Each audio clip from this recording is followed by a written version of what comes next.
Gossip and emotional intelligence, what it really reveals. Have you ever wondered why our ears perk up when someone says, "Did you hear about?" What if the conversations we dismiss as just gossip are actually the invisible glue of human civilization? And could it be that behind every whispered story lies a lesson older than language itself?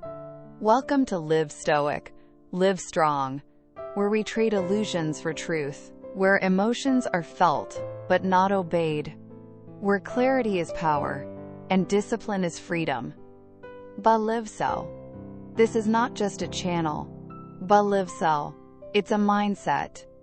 It's a journey of conscious living. Let's begin. Layli, the woman they whispered about.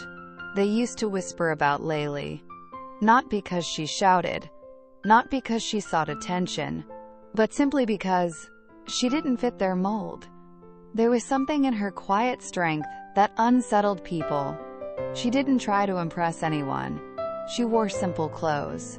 She moved slowly, spoke softly, and walked her own path, alone. While others chased applause, she chased meaning. And in a world that rewards noise, her silence became suspicious. That's when the whispers began. She thinks she's better than everyone. She must be hiding something. Why is she always so distant? They called it harmless gossip. But to Layli, it felt like invisible smoke. No fire, no proof. Just enough to sting, to cloud her sky. At first, it hurt. Deeply. Isabel's the one man. She stayed up nights replaying what she heard. No fi. She questioned her value, her place, her voice. Isabel Simonon. But pain, when faced instead of feared, becomes a kind of guide. She didn't fight the words. She turned inward. She listened. Not to them, but to the quiet within. And new questions rose in her heart. What if their words were mirrors of their own fear? What if my silence is not weakness, but strength in disguise? So Layli stayed steady. She worked with focus, gave without noise, and loved, not loudly, but truly. Time passed, and something changed. The whispers didn't stop immediately, but the watchers grew silent. People who once judged now observed. She didn't try to win them. She just lived well. Years later, at a small local market, one of her harshest critics stood before her. Eyes lowered, voice barely a whisper. "I used to speak badly of you," she said. "But now, I just want to understand how you live like this." Layli didn't gloat. She didn't remind her of the past. She simply smiled. A smile not of pride, but of peace. Because in the end, your character speaks longer than their gossip. And what they whisper in the dark, life will reveal in the light. Let Layli's story remind us all. Words can bruise, but they can also bear witness. And when we live with honesty and quiet courage, even whispers become wind at our back, not walls in our way. From the bottom of my heart, I want to express my sincere gratitude to each and every one of you, no matter where you are in the world, for taking the time to watch this video. Your presence and support are the driving force that keeps me creating and sharing. No words can truly capture the depth of my appreciation. Thank you for being here. Thank you for believing. And thank you for walking this journey with me. Gossip, the ancient pulse beneath modern conversation. Socrates, the father of Western philosophy, once declared, "Great minds discuss ideas. Average minds discuss events. Small minds discuss people." It's a powerful line, sharp, elegant, and often quoted to silence idle chatter. But life, in all its messy brilliance, rarely follows such tidy categories. Because the truth is, we don't always speak to display intellect. More often, we speak to feel understood. to warn, to reflect, to belong. We reach for words not to dazzle, but to connect. So, what is gossip really? Is it nothing more than shallow entertainment? Or is it something older, something deeper, woven into the very origins of who we are? Gossip and the birth of language. In the animal world, social bonding is a physical act. Primates, for example, build relationships through grooming, carefully picking through fur, one pair at a time. It's quiet, intentional, and deeply emotional. But what happens when a group grows too large to groom each other all day? Early humans faced this exact challenge. As tribes expanded into larger, more complex communities, the old methods no longer worked. So nature innovated. Enter language. Gossip was never just idle chat.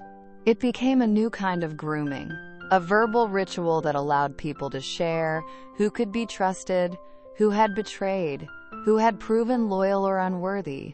It spread knowledge without effort. It protected alliances. It remembered stories long after the fire had gone cold. And so language didn't evolve just to name things. It evolved to carry reputations, to transmit social memory, to build order from chaos, one whispered sentence at a time.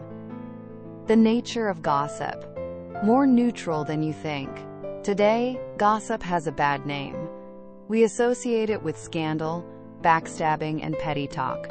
But science tells a more nuanced story.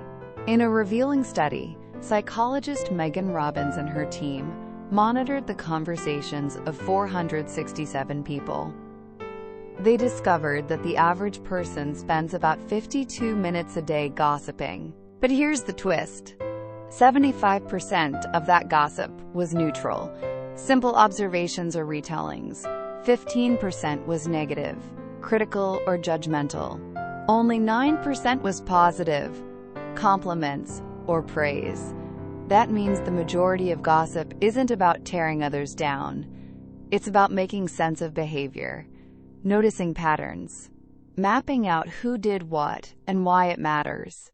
It's not venom, it's vision, a quiet way of reading the room and reading the rules. Gossip as moral instruction. For the ancient Stoics, virtue wasn't optional, it was essential. They believed that society could only endure if people upheld values like honesty, courage, and loyalty. Seen through this lens, gossip becomes something far more powerful than casual talk. Abbas, it becomes a tool of moral teaching. When people share stories about betrayal, deceit, or selfishness, they aren't just gossiping, they're broadcasting consequences. Each story becomes a warning. This is what happens when someone breaks the social code. And in the same way, stories of integrity, sacrifice, or kindness remind us of the rewards of virtue. This is gossip at its highest form, quiet justice. Not handed down by judges, but whispered from one human to another. A form of folklore that guides behavior, without anyone realizing it's happening. In the last chapter, we saw how gossip evolved not from malice, but from meaning, an ancient tool to bond, protect, and teach. But beyond shaping language and morality, gossip does something even more intimate. It heals us, relieving the body, calming the mind. Emotions, when swallowed and unspoken, don't disappear. They fester. They ripple beneath the surface like storms behind closed eyes. A fascinating study from 2012 revealed a startling truth. Just hearing about immoral acts, betrayals, lies, cruelty was enough to raise a person's heart rate. The body responds instinctively, even when the threat is not immediate. But something remarkable happens when we give voice to that tension. When people talk about what they saw, what disturbed them, what felt wrong, their physical stress lessens. The heart calms. The body softens. It's as if the act of naming the wrong restores a sense of control. Gossip, then, is sometimes not pettiness, but a form of emotional regulation, a way for the soul to exhale. Imagine a pressure valve. Too much silence, and the system bursts. But speak, just a little, and balance is restored. A tool for social order. In every tribe, team, or town, reputation is more than rumor. It's currency. Those who give, who help, who protect, they earn a quiet respect. Those who take, deceive, or exploit, they're remembered too, but for a different reason. A study from the Rotman School of Management uncovered how gossip helped social groups identify selfish behavior, but more importantly, it helped them respond by changing how they interacted, who they trusted, who they excluded. There were no raised voices, no public punishment, just subtle adjustments. In this way, gossip became a silent architect of order, not a spark of chaos, but a tool of quiet correction. Through shared stories, a group doesn't fall apart. It holds itself together. Intimacy revealed through what is shared. And yet, gossip isn't just a social mechanism. It's also deeply, achingly personal. We don't tell our truest stories to everyone. We save them for the ones we trust. When someone leans in and says, "Can I tell you something?" what they're really saying is, "I trust you with this part of the world. I believe you can hold it." In that moment, gossip becomes a measure of closeness. It is a kind of unspoken intimacy, a sacred offering. To understand the depth of your bond with someone, don't count the words. Feel their weight. Notice what's being shared and what's being entrusted. The weight of words. In the end, gossip is not purely good or evil. It is a tool, and like any tool, it takes the shape of the hands that wield it. Used with care, it teaches, protects, and binds people together. Used recklessly, it wounds, fractures, and erodes trust. The Stoics understood this. For them, gossip was never casual. It was purposeful, a tool for clarity, for justice, for compassion. So if we must speak of others, let it be with intention. Let our words be true. Let them be necessary. And above all, let them be kind. Words are not just sound. They are choices. Each sentence we speak is a reflection of who we are and who we choose to become. So speak not to impress. Pavan. Speak to uplift. Adachuesan. Paval. Wukam exabalas. Speak to guard what's right, even in silence. That tuesan. Because true strength is quiet, true virtue whispers, and the strongest minds don't shout, they speak with purpose. Thank you for your time. If one idea touched you today, come back next time. It may reach deeper. Don't forget to like, subscribe, and share this with someone who needs a quiet moment. See you in the next video.